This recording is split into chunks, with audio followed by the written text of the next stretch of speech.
On this episode of Phinside the NFL, we are going to go ahead and preview the Week 14 matchup between the Miami Dolphins and the New York Jets. Can the Miami Dolphins go perfect on the season against their AFC East rival? Also, could Brandon Shore get the Miami Dolphins out of Tua and Tyreek's contracts this offseason?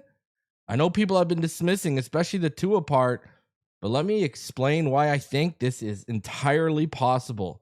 Do me the favor, smash the like button, subscribe if you are new, and as always, let's get into this.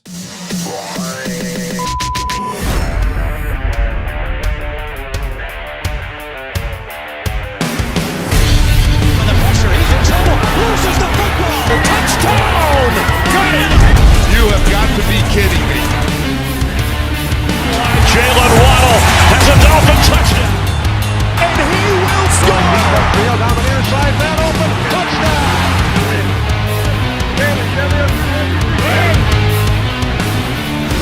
The run from Tua Tagovailoa.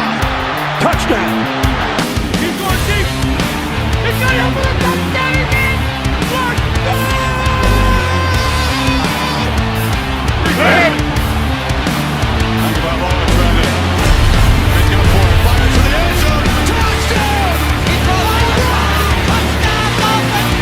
Beautiful day to be a Dolphin fan.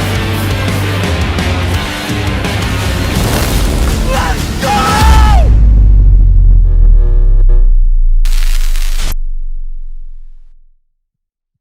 What is good, Finn Nation? What's good? It's your boy Reason, and we are back here for another one.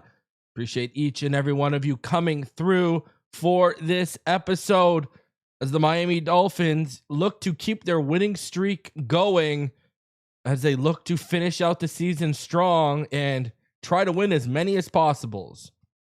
So shout out to all of you in the chat already coming through, showing love. I appreciate each and every one of you on this beautiful Friday.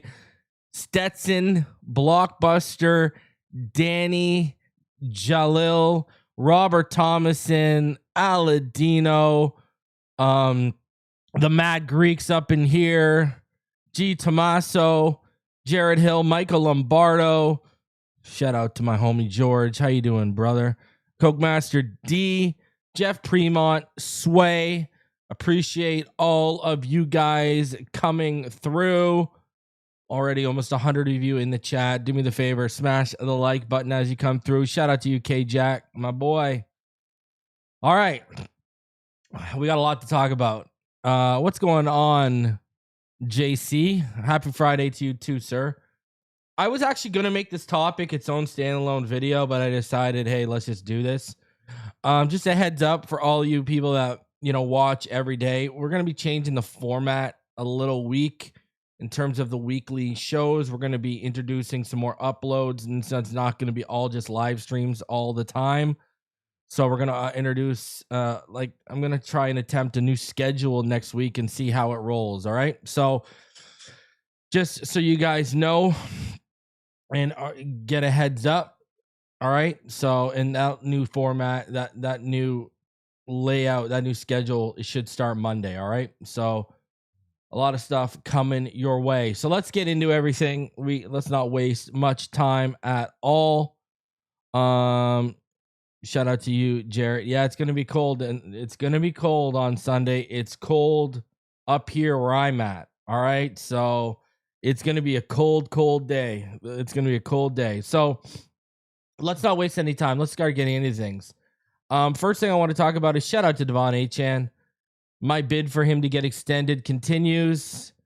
Achane was named the AFC Offensive Player of the Month for the month of November. When you look at these stats, I want you to remember this is only 3 games. We had a bye week.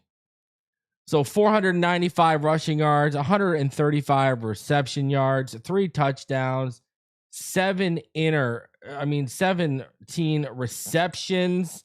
He has just been doing a phenomenal job. I mean, what else is there to really say? He keeps that offense humming. He keeps that offense ticking, right now. So shout out to Achane. All right.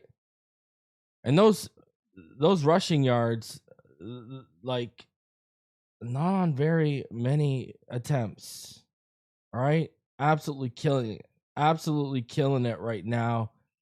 Doing great stuff. And right now he's third in the NFL in rushing yards, man. So, I mean, he's coming on. After this weekend, he'll have over 1,500 yards from the line of scrimmage. After this weekend. So, averaging about 157.5 yards per game in the month of November. Unbelievable stuff. Unbelievable stuff. Absolute stud. Pay this man, please. Play this man, please. Take care of him. Take care of this man. Pay him. Ugh. Whoever the GM is, I hope that is the number one priority heading into this offseason. But no matter who the GM is, we've got more updates on what the coaching situation might look like. We've been following what Dan Graziano and Jeremy Fowler have been saying almost every week regarding the situation. And they had a little bit more of an update regarding Mike McDaniel. So let me go over that for you guys here from their week 14 buzz. They said, interesting bit of buzz as we approach the head coach hiring cycle. There are a number of people in the league who think Dolphins coach Mike McDaniel could be saving his job with a strong finish. The Dolphins fired GM Chris Greer at a low point of their season, but held on to McDaniel, who's well-liked in the building and by team ownership. Obviously, Miami is headed into a transition period and anything is possible, but the field of head coach candidates this year isn't being perceived as very robust. Dolphins ownership still thinks Mike McDaniel can be a successful coach. It would not be a shock at all at this point to see him still coaching the Dolphins in 2026. And I mean, we've kind of been preparing y'all for that on this channel for quite some time. Since before the Bills game, before we went on this nice little streak here. Even before we beat the Bills, I told y'all I'm 80% sure this guy's coming back. Now I agree too. I don't think it's a very robust head coaching cycle at all. I agree with that 110%. I think the GM cycle is a lot better right now. Now, if I was going to, name some head coaches I would like, could you pull Lincoln Riley from USC? Especially if you're planning on drafting a quarterback. Could you pull Lincoln Riley from USC? That would kind of be interesting.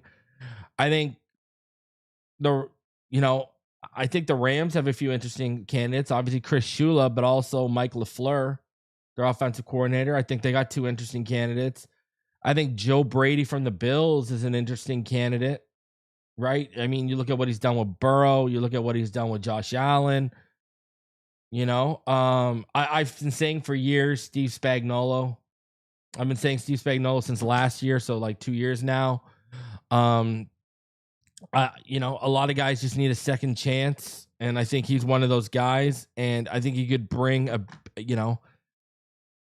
some people over from the Chiefs organization. Another one is Clint Kubiak, the OC, first-year OC from the Seahawks. But you see my problem here with my list? You see, I can tell you the problem with my list already. One of them is a college head coach. Okay. I named you 6 guys. All right. And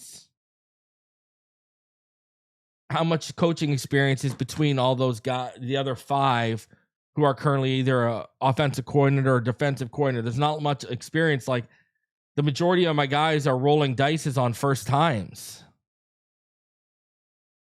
Do we want to go down that again? And I know the popular thing is, well, if Tomlin gets fired, go get Tomlin. Okay, I get it. But I ask you, playing devil's advocate, has he got the quarterback position right since Roethlisberger retired? No. Swing and a miss, swing and a miss, swing and a miss. All right. Tomlin now. So we've established he hasn't got the quarterback right. This would be the second team he's been the head coach of. How many head coaches have won a Super Bowl with two different teams? Big old goose egg, 0. So that is, history's not working in his favor right now. And either his developmental aspect of it. And that's whether you're moving off of Tua or keeping Tua. You're going to need a guy who knows how to handle the quarterback situation. Or at least a guy who can bring in someone who does. So I'm kind of weary on Tomlin, and I feel like that's one of those guys who's going to want a year or two off. I see a guy who's just like if Harbaugh got fired. I feel like from the Ravens. I feel like Harbaugh would want a year or two off. I don't think he's going to jump right back into the coaching pool. Right? Because these guys have been somewhere for so long.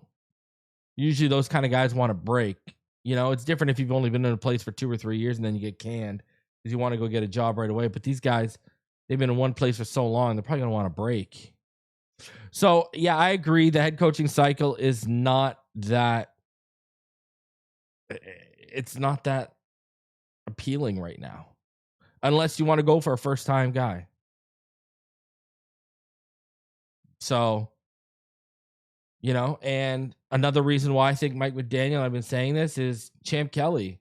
They've got a guy who's willing to collaborate with them already. And if McDaniel's here for 2026, I got a strong feeling Champ Kelly and Brandon Shore will be the ones above him making a lot of calls. So we'll see. And we're going to talk about Brandon Shore in just a second. All right. Cause we got to have a conversation. Before we do though, I want you to go check out the sponsor of this video.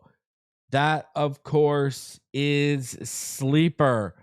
And shout out to Sleeper for sponsoring this video. Listen, if you think you know football, try to turn your football knowledge into real money with the Sleeper app. It's the ultimate fantasy sports app that turns game day into payday. Just download the Sleeper app and pick more or less on your favorite players with more stats than any other daily fantasy app. Just choose 2 or more of your favorite players from pregame or live. Pick from the predicted stats, and you can win up to 1,000 times your money if your picks win. Use promo code Phinside, and you get up to $100 match on your first deposit. Terms and conditions do apply. See Sleeper's terms of use for details.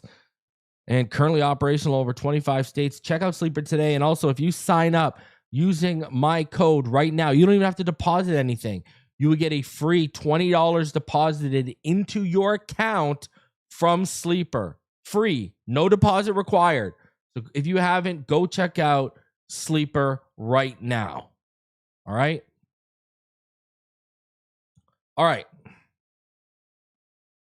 Let's have this discussion. Could Brandon Shore move off of Tyreek Hill and Tua Tagovailoa's contracts this offseason? Let's have a discussion. So I already went in and kind of gave you guys a little teaser of that. And I've actually already kind of told you guys my thoughts on this scenario. I think McDaniel will be back. I think Champ Kelly will, and even if Champ Kelly isn't in place, what I'm going to tell you what Brandon Shore is going to happen either way. I think Champ Kelly's going to stay, and I think Brandon Shore is going to be moved, and he's going to become like Mike Tannenbaum 2.0. He's going to be like, the senior vice president of player personnel and have some other titles and stuff. So I think it's going to be like a 3-headed monster in terms of Shore, McDaniel, and Champ Kelly, and then they report to, Garfinkel and Ross. Now, Brandon Shore has been someone we've talked about on this channel for years. I've been talking about him on the channel for like 2 or 3 years now. Okay. And Brandon Shore is someone I told you years ago that I heard had more power than Chris Greer when Greer was in the building. I had heard for quite some time he was the 3rd most powerful person behind Shore and Garfinkel. Now we've gone over why. Quick recap. He handles all of the money. Ross works closely with them when it comes to budgeting. They've created a great relationship, et cetera, et cetera. Now, let's rewind back to last offseason for a second, okay? Last offseason, remember, Tyreek and Tua needed money. All right?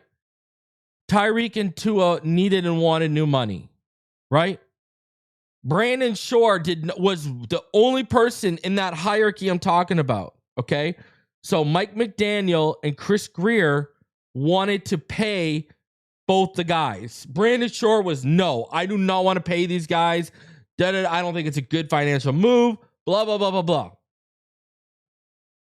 McDaniel and Greer went over Brandon Shore's head. They went to Ross. They went over his head. They ended up getting those two guys paid. Now, fast forward a year and a half later, who looks like he was right? Brandon Shore. And what's that going to do with a guy that was already being trusted with the cap and the finances? Now, think about this. If they would have listened to Brandon Shore, that would have been a smart what? Personnel move. That wouldn't have been a smart cap. Well, it would have been a smart cap move. But the emphasis would have been that's a smart personnel move. So now he's delving into the personnel aspect of it. And where I'm at with this is if he didn't want to pay them last offseason, what do you think Brandon Shore thinks now? And if Brandon Shore ends up becoming what I think he's going to become, which is like a Mike Tannenbaum, a senior vice president of player personnel, the head guy who plays player personnel, if he's going to become one of these guys, what do you think now he's going to do? He's going to look for a way out of those contracts because relative to the performances. Now, Tua could take the next 5 weeks and totally turn it around and look like 2023 Tua. We sneak into the playoffs and we win a playoff game. Then, okay, we're having a different story about Tua. But as it stands right now, based off the play we're seeing, I mean, think about this. I want you to really sit back and think about this. Did you guys see what Frank Smith was saying yesterday about Tua Tagovailoa? Did anyone see what he said? There were some very telling things that they were saying. Frank Smith said, quote, "The season didn't go the way we wanted to," in regards to Tua Tagovailoa's play. And then he even said, the goal for us as a program is find a way to win. And he basically explained how the team had to shift their focus, how they had to shift their philosophy, how they had to shift their mantra away from Tua. They even got into the footwork. He was asked about the footwork and the regression. And Frank Smith said, well, all these different positions, when they're struggling, they look at things like, if you're a receiver, you look at your release, et cetera, et cetera. So obviously he's going to go back to the footwork because of how important it is for Tua. He was then asked, hey, is that something he can be working on? And we, just deep into the season, year 6. And of course that is something. But again, the season didn't go the way we wanted to. What did you expect when he wasn't working with Performer 3D QB? That all of a sudden he was going to turn into some phenomenal athlete? And then when you really hear Frank Smith saying they had to kind of shift away from Tua because they had to find a way to win, that is not good. And Brandon Shore, whoever the GM is, they're going to sit down with these guys if they keep them, and Tua's going to be a hot conversation. It's going to be a hot topic. And if you got your offensive coordinator, I want you to think about what we're seeing now. The offensive coordinator just came out and said the season didn't go the way we wanted to in regards to Tua's play, and the goal for us as a program is to find a way to win. When he talks about shifting away the philosophy of being pass happy and becoming this more run-oriented offense, which they should have been doing anyways, but still. And then you add in the fact Mike McDaniel, we see him, they basically run over 20 seconds off the play clock before the first half ends this past weekend because it was evident the the coach didn't trust his quarterback to get aggressive and push the ball towards the end zone and get 7 points because of the bad interception he had thrown targeting Waddle in bracketed coverage.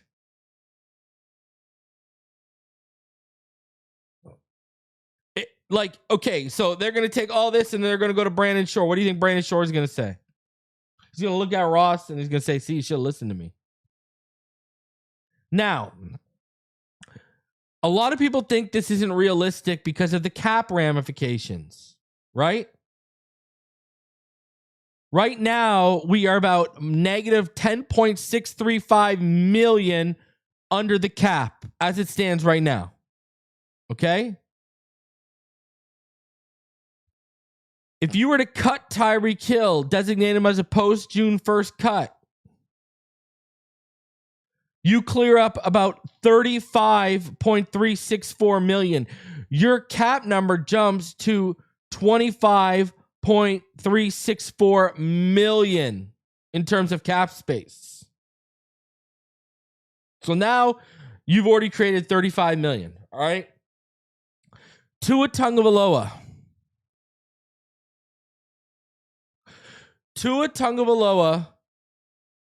A lot of people think that money isn't movable, but I have been saying for all season, do not listen to that nonsense. If Stafford retires and the Rams aren't able to get a quarterback with that draft pick they got from the Falcons in the Penix trade, don't think they wouldn't turn around. And if we're willing to eat some money, take on Tua Tagovailoa. The Minnesota Vikings. Flores could be gone. Flores could have a coaching job. Kevin O'Connell, reclamation projects. Great quarterback whisper. It's clearly not working with J.J. McCarthy.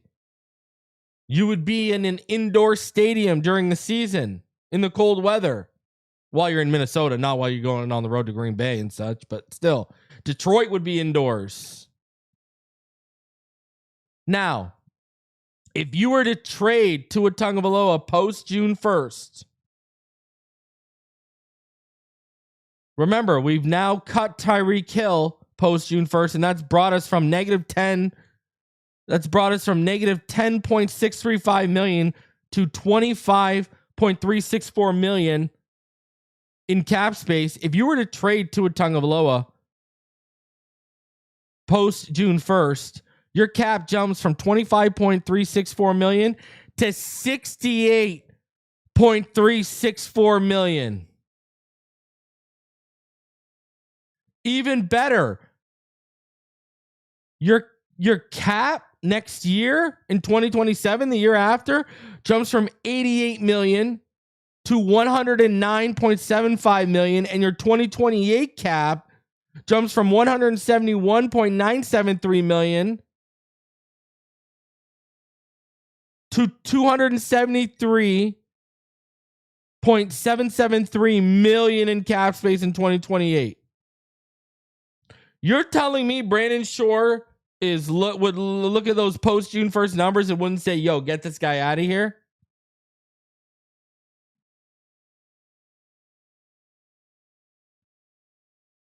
Now, if you were, and Bradley Chubb, I mean, what are you going to do with Bradley Chubb, right?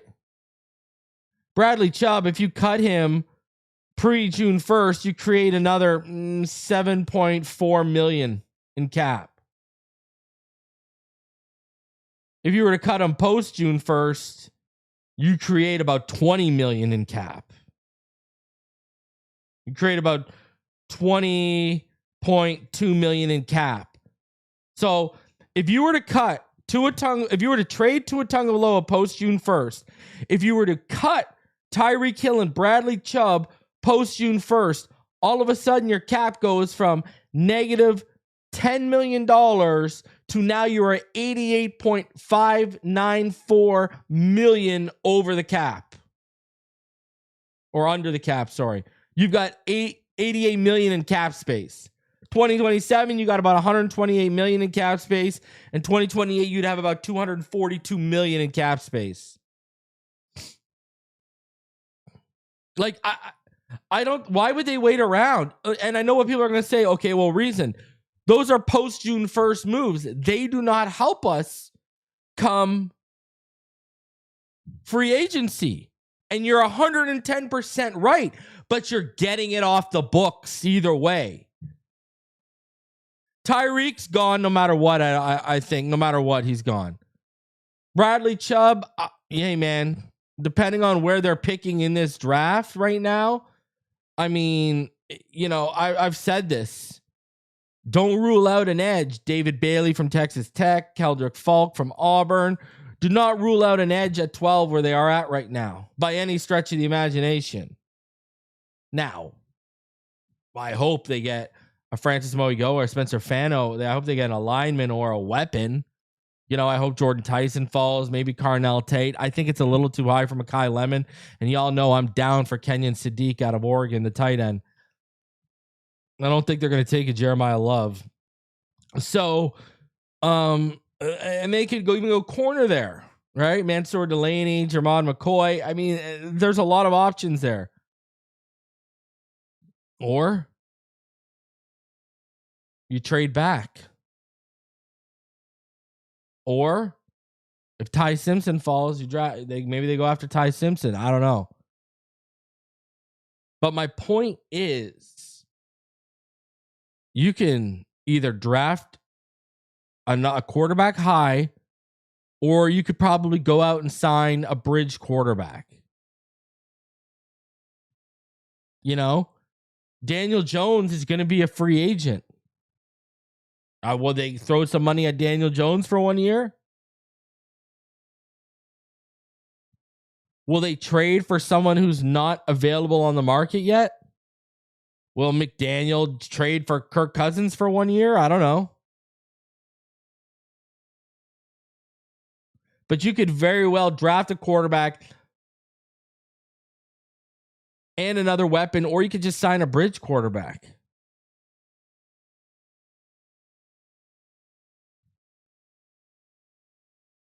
So, you know,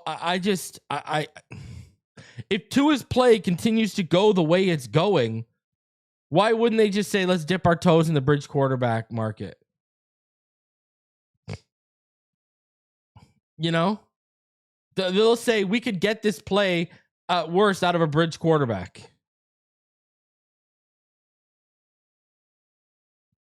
The problem is going to be too, though, that number won't be exactly what I said it would be too, because you probably have to eat some money in trading Tua Tagovailoa. But still, my point remains: you can create a whole lot of space with post June 1st moves between Chubb, Tyreek, and Tua.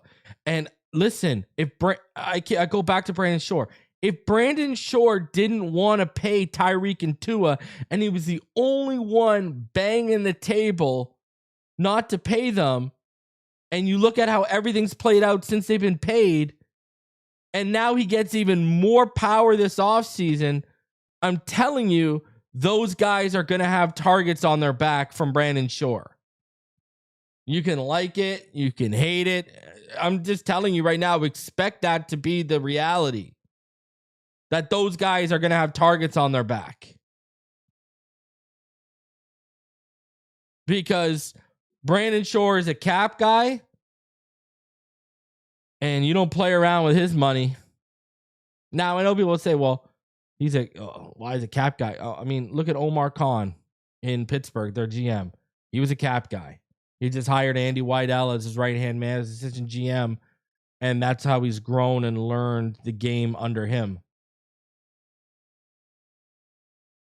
So, you know, I think there is a real world possibility here. Don't let these people fearmonger you. I think there's a real world possibility where Brandon Shore gets even more power this offseason, turns around and says, Tyreek, I didn't want to pay him. He's had a career-threatening injury. Get out of here. Tua, didn't want to pay you. Wanted to see more from you. Don't like what I've seen. Looking at the future money you could be holding us hostage for. Sorry, man. Get out of here. I could really see Brandon Shore coming in and making some of those sweeping changes. Shout out to the homie Cash Lines coming through and sending 5 Phinside the NFL gift memberships and growing the Phinside fam. Appreciate you, sir. Little Unlikable Monster, Don Green, Flyboy, Frank Coates, and Doug Price all benefit from that. Now, like I said, if Tua turns this around and you see 2023 Tua for the last 5 weeks and we somehow get in the playoffs and win a playoff game, okay. Then I think only Tyreek and Chubb got to worry. But I think there's a world where 2026 is not guaranteed for Tua, especially if Brandon Shore gets some more power. And I'm not talking about Brandon Shore becoming GM. I'm talking about Brandon Shore becoming the senior vice president of senior executive vice president of player personnel like Tannenbaum was. So, yeah, because remember, one thing I was told, 2 years ago, in terms of Greer, and I'll tell you exactly what I was told from a source. When it comes to Greer, when it comes to Shore, when it comes to McDaniel, I was told this: Shore's the one who's got the set of cojones between the three of them. So he ain't afraid to mix it up if he has to. So, and Champ Kelly has already basically agreed to be a collaborative effort with Ross, Shore, and Garfinkel. You got to remember, if Garfinkel is Ross's right-hand man, Brandon Shore is his left-hand man. So, and he built some cachet because he ended up being right about Tua and Tyreek and not paying them.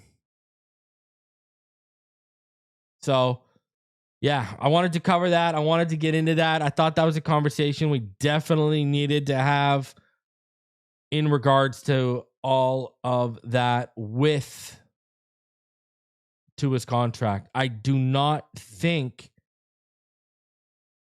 it is an end-all be-all that he's going to be here in 2026 because of his money. I don't.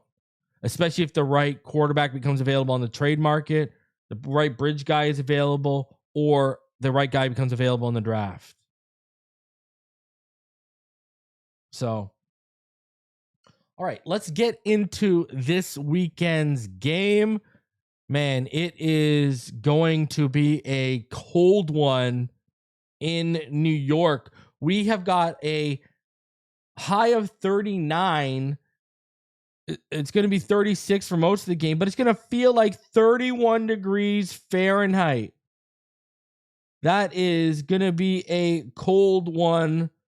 Holy geez. That's like 0 degrees Celsius where I'm at right now. But let me tell you, where I'm at right now, it's no joke. And I'm only a couple hours away from New York. So, and right now where I'm at, it feels like where I'm at right now. It feels a little bit colder than what it's going to be on Sunday. Right now, it's about 23 degrees Fahrenheit where I'm at. So, and remember, I'm only about an hour away from Buffalo. So it's going to be cold. It's going to be bitter. There's going to be cloud cover. There ain't going to be no precipitation, but it's going to be cold. And then you got wind gusts of 8 to 9 miles per hour. Yeah, it's going to be cold. So bundle up if you're going. All right. Let's get into the injury report for this weekend. So Aaron Brewer, he was limited today. He's questionable. Elijah Campbell did not practice. Ifeatu Melifonwu was full, but he was questionable. Rasul Douglas, everyone else is pretty much good to go. While no Jarvis Brownlee, Justin Fields, or McCrary Ball for the Jets, but we weren't expecting him at all in terms of Justin Fields, right? We weren't expecting Justin Fields at all. So that's nothing really surprising right there at all. Let's just hope Aaron Brewer is good to go. Because it'll be interesting to see, let's go. I mean, the word is that Aaron Brewer should be good to go. So let's hope he is good to go, because center is not exactly a position we are deep at right now. So Aaron Brewer should be good to go. That's what the word is right now. How do these two teams stack up heading into this game? Well, you look at the Jets, they have the 28th offense. The Dolphins, they have the 25th offense. Dolphins averaging over 300 yards per game. The Jets about 280. Passing offense, Dolphins have the 27th. The Jets have the 32nd ranked pass offense. Let's go. Rushing offense, the Jets have the 7th best. But remember, that takes into account Justin Fields' yardage. They don't have Justin Fields. Now, I believe Tyrod rushed for 44 yards last week, so they still got a quarterback that can create with his legs. The Dolphins are 17th in rushing, getting better and better and better, averaging about 117.1 yards per game. Scoring offense, battle of 25 and 24. 20.5 points per game is what the Jets are averaging. 20.6 is what the Dolphins are averaging. Sacks allowed, the Dolphins have allowed 27. The Jets have allowed, the Jets have allowed 20. Sorry, they've allowed 41. So the sacks are coming in bunches against the Jets. Again, Justin Fields a little bit, he contributes to that stat a little bit. Third down offense, battle. Look at, they're neck and neck, 22 and 23. The Jets are 37.3% completion conversion rate. The Dolphins are 37.4 conversion rate. In terms of total defense, the Dolphins, they are 23rd. The Jets are 17th. The Jets have the number 10 passing defense, yet they don't have an interception this year. The Dolphins have the 15th best pass defense. In terms of rush defense, the Dolphins are 29th. And then the Jets, they are 25th. So both teams allowing over 130 yards per game on the ground. Scoring defense, the Jets are allowing about 26.3 points per game. Dolphins are top 20. They're allowing about 23.8, which is 19th best. Sacks, Dolphins have 21. Sorry, they're 21st ranked because they have 25. The Jets have 21 and they're ranked 28th. Third down defense, look at the Jets. They're 6th best. They're only allowing conversion clip of 35.7%. Dolphins are allowing about 41.2%, which is 23rd in the NFL. Takeaways, the Jets only have 2 takeaways. Neither of those are an interception. Dolphins have 14, so they're middle of the pack. In terms of giveaways, the Jets have given it away 14 times, which is 13th. The Dolphins have given it away 18 times, which is 26th. And what's really crazy about that stat, the 18 giveaways, is when you start breaking down, okay, who's to blame for those giveaways? And it ain't great, because now you're getting into, let's be real, that's a Tua stat. Tua's thrown. Think about that for a second, okay? I want you to really think about that for a sec. The Dolphins have 18 giveaways. 14 of those are interceptions. Tua also has 5 fumbles. That's a Tua stat right now. Achane, knock on wood, doesn't really fumble. He fumbled once this year, and even that was a rarity. Doesn't really happen. That's a Tua stat. Not good. And that kind of leads us into my offensive keys to victory for the Miami Dolphins. Tua needs to play smart football. Yeah, you can't be throwing into bracketed coverage, throwing prayers into bracketed coverage, hoping it works out. You just can't. You need to be processing the field much better than what you are right now. Because you are making some reads and some throws that I'm like, what is this guy doing right now? And the whole problem with that too is you didn't work with 3D QB. You didn't work with Perform. You don't have your body in the peak physical shape it had been under those guys. If you're going to lose the processing side of your game, what's left? Because that's where the accuracy and the anticipation comes from. If you're going to lose that part of the game, what are we doing right now? So Tua needs to play smart football. Period. Number 2, keep leaning on Achane in the run game to make this offense hum. I mean, there's a reason why he was offensive player of the month, because Achane is balling right now. Don't get away from that. You are going up against a team that is not good against the run. We went over this. You can even say they suck against the run. They are not good. They are allowing 131.2 yards per game on the ground. Run the ball. Especially with how good the offensive line is starting to play now. Run the ball. And Tua, you want to play smart? Take the checkdowns. Take this guy on the rail concepts, on the wheels. Take him out of the backfield. And number 3, utilize Waller, especially in the red zone. Man, Waller in that first game was phenomenal.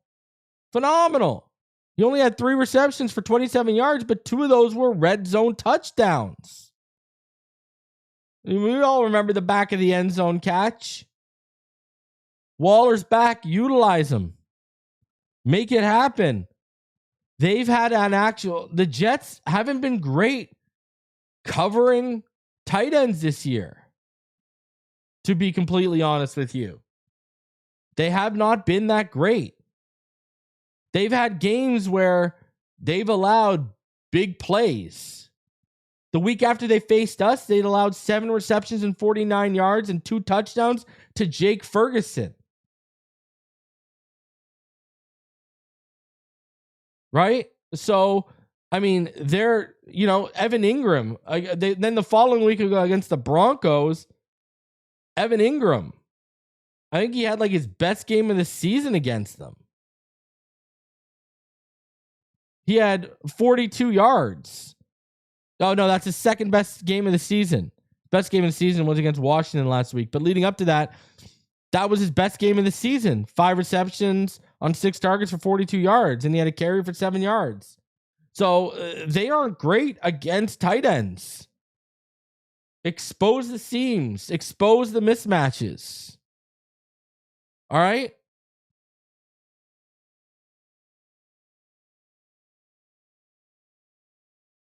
That is not a fact, my friend.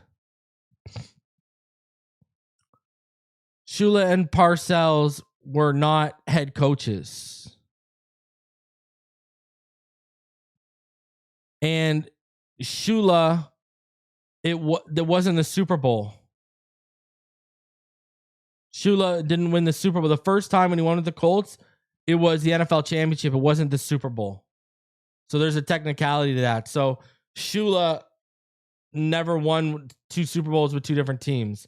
Go look at what the championship was named when he was coaching the Colts. And then Parcells has not won with 2 different teams. He won with the Giants. Right? He didn't win with the Jets. He went to the Super Bowl but lost with the Patriots. So, yeah. No, that never happened, my friend. All right. My defensive keys. All right. Let's get into this. My defensive keys. Don't let Tyrod get into a rhythm against you. All right. Don't let Tyrod get into a rhythm against you. Tyrod Taylor has been, when he was a Buffalo Bill, he was a Dolphin killer. Do y'all remember when he was a Buffalo Bill?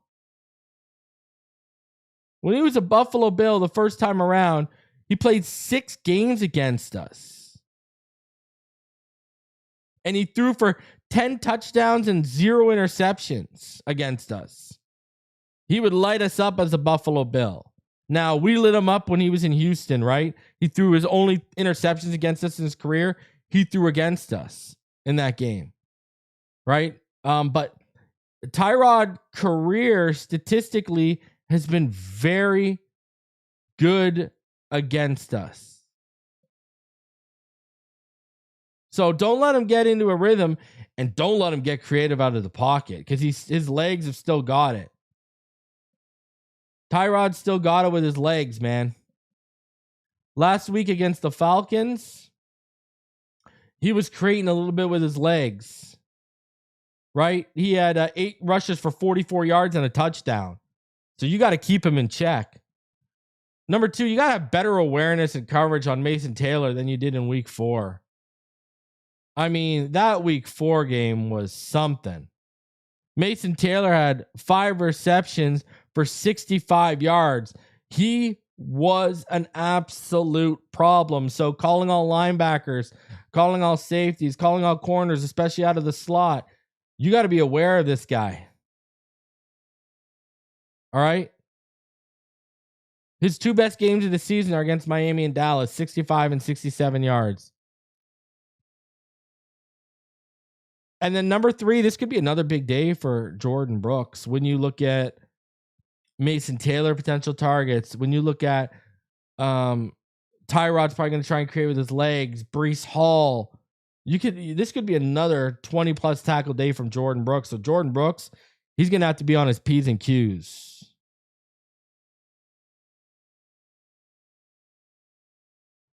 So yeah, it's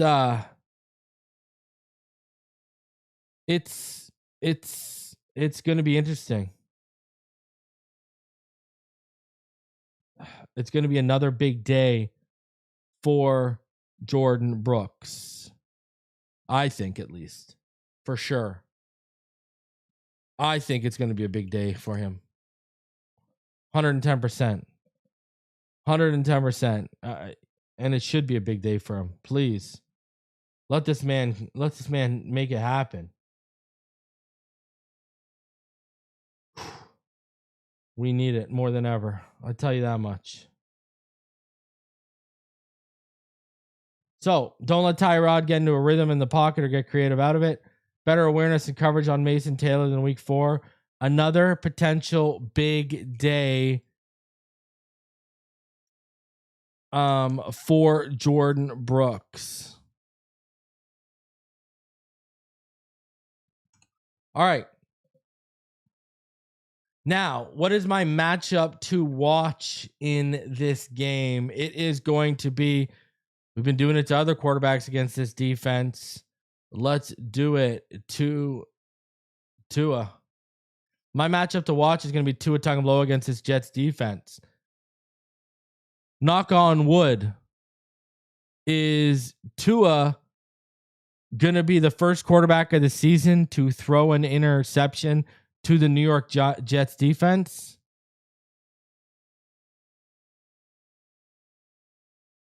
You know, like, is he going to hold this offense back? You know, we should have scored over 31 points last week, and Tua is the reason why we didn't, flat out. So, yeah, this is going to be the most interesting to watch. And because Tua should be using this game to get back into the good graces of his coaching staff, the fans, and to get his game back on track. Because he's, career-wise, he's diced the Jets. Right? It's been, he's been a big nightmare for them. Now, I also said he was like that for the Patriots, and they broke that streak this year. But, I mean, you look at Tua. Tua has 1,453 yards, 10 touchdowns, a 72.9 completion percentage, a 101.7 passer rating, and 5 interceptions in 7 games against the Jets. So he's been a form of their kryptonite. All right. All right. And I mean, you know,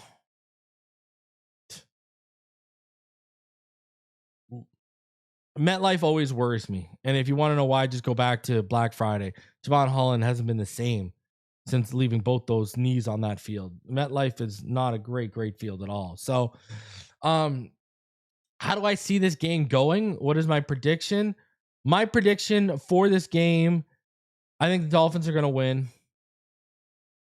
I think I'll take the Dolphins 28. The Jets 16. I think our defense is much better than it was in week 4. And I think that's going to be a problem for them. So we only won by 6 points in week 4. Our defense and our run game have come a long way since then. I think we'll control the clock. And I do think we'll get it done on defense. So 28-16 is my score prediction. Put your predictions in the chat. Put your predictions down below. And I saw someone earlier say, hey, Reason, I want to see some prospect videos from you, my friend. Stay tuned into this channel. All right. John Blue, stay tuned into this channel because this is the best Dolphin-centric draft channel come the offseason. Ask anyone in the chat and they'll tell you. All right. Don't worry. I got you guys locked on the offseason. Fins up all day, every day. And we'll keep y'all entertained this weekend with a live reaction. Fins up, baby.